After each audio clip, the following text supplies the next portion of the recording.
வருகிற ஆகஸ்ட் மாதம் 4ஆம் தேதி பிரான்ஸ் நாட்டில் முதியோருக்கான தடகள போட்டி நடைபெறுகிறது.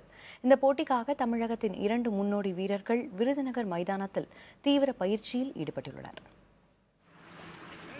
இளைஞர்கள் மட்டும்தான் விளையாட்டுக்கு உகந்தவர்களா?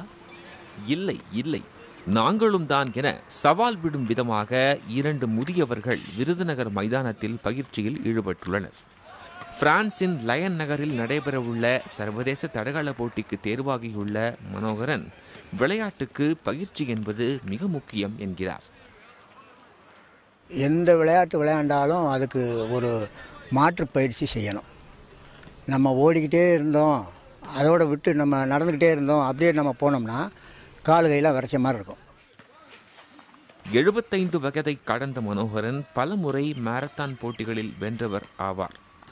சாதிக்க வேண்டும் என்று நினைத்தால் எந்த வயதிலும் சாதிக்க முடியும் என தெரிவிக்கும் மனோகரன் தம்மை போட்டிக்கு அழைத்து வந்தது சர்க்கரை வியாதிதான் என்று கூறுகிறார். போட்டிகளுக்கெல்லாம் எனக்கு போகிறதுக்கு ரொம்ப ஆர்வமாயிடுச்சு. நான் இந்த இதில் போட்டிக்கெல்லாம் வரணும்னு நினைக்கவே இல்லை, மனசிலோடு நினைக்கல.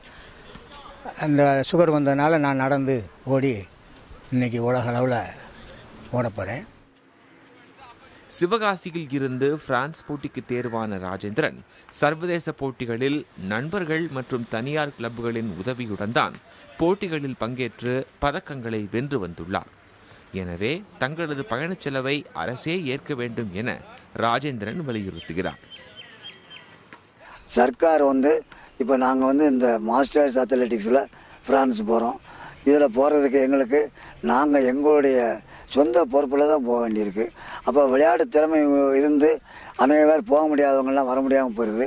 இதுக்கு சர்க்கார் உதவி செஞ்சு யார் யாரெல்லாம் நேஷ்னலில் ஃபஸ்ட்டு செகண்டு தேர்டு வந்தாங்களோ அவங்களெல்லாம் அனுப்புனாங்கன்னா அது சர்வதேச அளவில் இன்னும் நம்ம நாட்டுக்கு நிறைய மெடல்கள் கிடைக்கும்.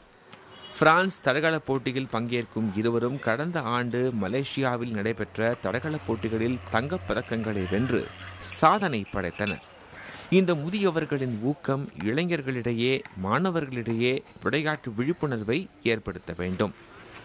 புதிய தலைமுறைக்காக விருதுநகர் செய்தியாளர் ராஜேந்திரனுடன் கஃபார்.